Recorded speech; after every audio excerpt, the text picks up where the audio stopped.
Kuya!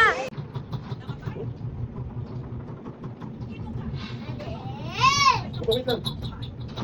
Pwede yung bullet? Oo, andi ata to. Andi soup yan, andi soup. Soup lang. Soup lang. Wait lang. Mars, tara. Uy, wala pa naman yan.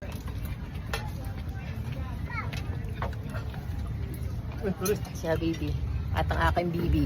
Si Habibi at ang aking bibi. na kay Eric Sano. Kasi nasagi. Another day, another mini vlog na naman tayo for today's video in a day in my life na isang rakaterang-beriterang pilingera, Asia's Remix. Ito nga yung kaganapan kahapon nang pumunta nga kami sa Tagaytay. Maaga nga kaming gumising at maaga din kami nakapag-prepared at maaga rin nga kaming nakapag-bihis. Kaya naman waiting kami sa mga companion namin. Una nga sa naging excited itong ang Junakis ko dahil gusto nga pumunta ng Sky Ranch. Hindi nga lang halata sa kanya pero talagang gustong-gusto niya. At gusto nga raw niya dito na kami maghintay sa labas kaya naman lumabas na kami at si Habibi nakitang makalat dito sa labas. Kaya naman binibiro ko nga siya todo forma ka, magwawalis ka lang naman pala. 7:30 nga ng umaga, maaga pa naman to at Sunday nga to kaya naman walang traffic. Dumating na nga rin sila kasama ang kapatid ng kumari ko at syempre ang pogi kong bayaw na sabi niya pogi daw siya. Magiging driver nga ng aming nirentahang sasakyan. Yes mga karimix, nagrent na nga lang kami ng kumari ko ng sasakyan para hindi hassle sa biyahe. Bukod nga doon mga karimix, mas mamamahalan kami kung kami magko-commute tapos pupunta kami kung saan-saan sa Tagaytay. Kaya naman napag-usapan namin ng kumari ko na magrent na lang kami ng sasakyan. At sa kabutihang palad, napapayag namin itong pogi kong bayaw na ipag-drive nga kami. Kaya naman sa uulitin para palagi kang pogi.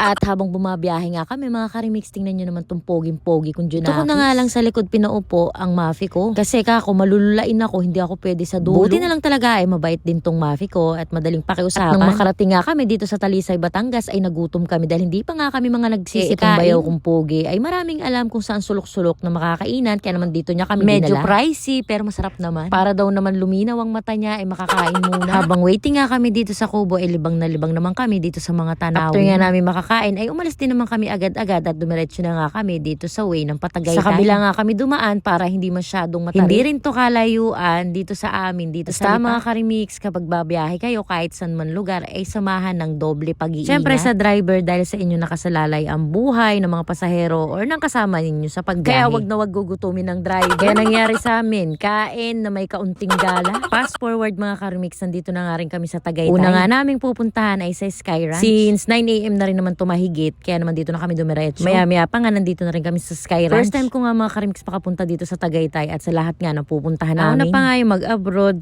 pupunta sa gitnang silangan kesa nga yung umikot or gumala sa Pinas. Pero syempre walang rewind ng buhay at may pagkakataon pang gumala ng gumala hanggat may panggala, kaya naman go lang ng kaya pa at may panggala. Kapag park na nga kami that time, kaya naman maglalakad na lang kami papunta dun sa entrance ng Sky Ranch. Hindi naman kalayuan mga karimix ang parking sa entrance. Kaya kering-keri lang. Sa mga nagtatanong nga ng klima sa Tagaytay ay hindi naman sobrang init, hindi na rin sobrang lamig. Kaya naman tingnan nyo ng suot ko, may doble akong crop top niyan. Kaya naman kung mainit ay maghuhubad na lang ng jacket. So tayo mga karimix, kaya tayo laging handa. Next ko nga pala tong mapi ko mga karimix, tinan nyo na at kagandang babae.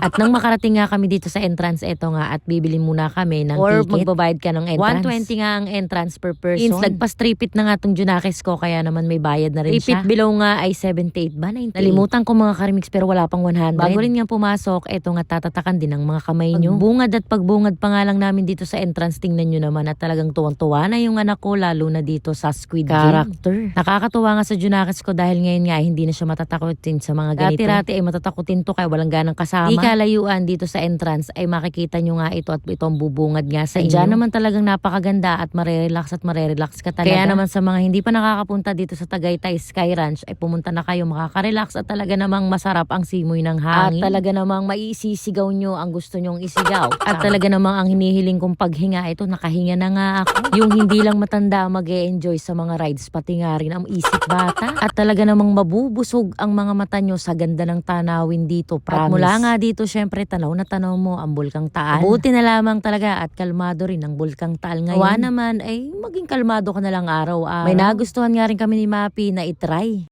Guys, naglalakas-lakasan kami ng loob ng kumari ko. Dito kami, sasakay kami dito sa Caterpillar ata to. Kung anong tawag dito. Nakakabakabahan ako. Kasi andito na kami sa line ng Ayan. Tapos kita nyo ba yan? Ayan guys, ang taas. Oh, diba? Basta nakakatakot pa pala to, no? Hoy. Uy, mas nakakatakot doon. Parang ayoko na sumakay. Ito guys. Kasama ko. Tapos. Ayun, sige guys. Tapos pag video mo, nalaglag yung iPhone. Patay. Okay. Ito na guys. Nakaupo na kami. Makikita nyo na kung gano'ng kalaki ang bibig ko.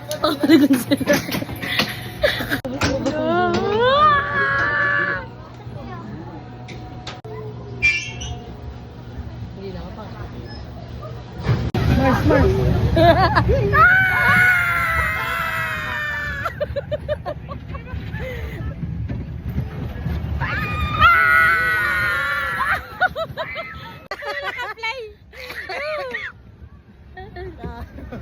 O, di ba mga karimix, napaka-OA. Nga lang nga nabidyohan ko dahil sa sobrang takot ko malaglag ang cellphone ko. Hindi ko alam, hindi pala naka-on ang video. Buti na lang talaga si Habibi naka-ready o nabidyohan kami kahit hindi naman kita kung nasaan kami. Takot talaga ako sa mga ganito pero ngayon napasakay ako ng kumari ko. Kaya pagpasensyahan nyo na mga karimix kung apaka-OA ko. Siyempre, hindi naman pwedeng hindi makakapag-rides ang Junakis ko. Siyempre, sa favorite niyang carousel. Si JC na nga lang ang kasama niya dito sa carousel dahil hindi ko kakayanin. Kung sumakay pa ako dito, talagang susuka na. Dati kasi hindi ko talaga to pinapayagan na mag-isa lamang sa mga rides na mga ganito. Kahit carousel lang to, sinasamahan ko talaga siya dahil naaalalayan ko dahil big boy na raw siya, kaya na niyang mag-isa. Hindi naman naalis ang mata ko sa kanya habang umiikot ang carousel. At may nakabantay din naman na operator, kaya okay lang. At syempre, hindi may iwasan ang bumili na naman ng yan lamang ang makakapagpaligaya sa kanya. Kaya ibigay ang hilig kaysa magligali. May nakita nga ako nagsisipline na gusto ko rin naman tong maranasan, kaya lang talagang hindi ko kaya. May takot kasi talaga ako sa height or sa taas. Kaya talagang hindi ko to kakayanin. Baka mamaya ikamatay ko pa to. O di ba apaka-OA? Kaya naman kaysa sumakay sa mga rides sa mga ganyan, dito na lang tayo tumanaw sa mga tanawin na napakaganda naman talaga. Dito pa lang talaga mga karimix ay okay na ako. Hindi ka naman talaga mga karimix magsasawang tingnan ng paulit-ulit. At marerelax ka talaga, promise. Habang nag-e-enjoy nga ang Junakis ko sa laruan niya, eto't enjoy rin naman ako sa mga nakikita ko. After nga namin mag-sightseeing, eto't bumalik nga kami dito sa rides at gusto nga sumakay ng Junakis ko dito sa airplane. Pagpasensya nyo na yung may ingay kayo naririnig dahil yung Junakis ko tuwang-tuwa sa napapanood sa TV. Balik nga tayo dito mga karimix sa pagra-rides nga ng Junakis ko, nakala mo hindi pero masaya. Pero enjoy yan. Marami nga silang rides dito mga karimix pero hindi naman lahat ay sinubukan. Bukod sa ayaw ko na nga, hindi na rin kaya ng bulsa ko kung lalahatin ko to. Bukod kasi ang bayad nito at magkakaiba ng presyo. At dahil tanghalian na nga, nagutom na nga kami, kaya naman nagpunta na nga kami dito sa Ridge Park, Tagaytay. Dito nga kami sa Ridge Park dinala ng bayaw kong pogi. Maraming alam kasi to sa mga pasikot-sikot dito, napakagala kasi. Hindi nga lang siya naging driver namin, naging tourist guide. Sa totoo lang mga karimix, apakagaling din mag-drive ng mga sasakyan dahil talagang sa kamay niya, ligtas ang buhay mo. Ito nga sa Ridge Park, tanaw na tanaw mo rin ang kagandahan ng tanawin ng Bulkang Taal. At talaga namang masasabi kong masasarap ang pagkain. Umorder nga kami unang-una ng bulalo. Sila lang naman na nakain ng pork mga karimix. Hindi ako nakain ng pork, beef at kahit anong karne kundi manok lamang. At saka nga yung buhay na laman. Uy, ano walang ganun. After nga naming makakain, busog-lusog na naman, ay nagpunta naman kami dito sa picnic. Medyo natagalan talaga kami sa Ridge Park dahil nakapila pa kami at maghihintay ka talaga na mabakante ang sa kubo. Dami kasi ng kumakain doon dahil kilala na nga siya at magandang tanawin, masarap din ang pagkain. Talaga namang sulit ang paghihintay mo. At ang bayad nga pala sa Ridge Park consumable. Kaya naman ayos na ayos lang din naman. Dito naman kami sa Picnic Grove at naglakad nga kami papunta nga sa dapat namin puntahan. At dahil Sunday nga that time, apakarami talagang tao, asahan halos nyo na yun. Mapuno pa rin talaga ang parking. Basta weekends, asahan nyo na ang crowded. Medyo mahaba-haba nga lang lakarin dito sa Picnic Grove, kaya naman tingnan yung Junakis ko, napakarga na sa batok ng kanyang daddy. Tired na nga raw daw siya, kaya naman nagpakarga na. Paglalakad nga namin ay madadaanan namin itong napaka-cute na bridge na to. Hindi mo talaga akalain na mga gawa lang din ng tao. Iisipin mo pa nga lamang kung paano to nagawa, talaga mapapaisip ka. Takot din nga ako sa mga ganito pero hindi naman siya malundo kaya okay lang. Or hindi nga siya magalaw mga karimix. Ganyan naman kasi yung mga ginamit ditong materyales, ang kakapal, singkapal nga ata ng mukha ko. May kakapal pa ba sa mukha ko? Medyo pagod na ako that time pero tinitingnan ko lang talaga yung mga nakapaligid na makikita mong tanawin. Mawawala naman talaga ang pagod mo. Hapon na nga to ng mga oras na to, mga 4 PM siguro, 4:30 ganun at sikad pa nga ang tingnan araw. Nyo naman at pawis-pawisan na nga ako at haggard na ang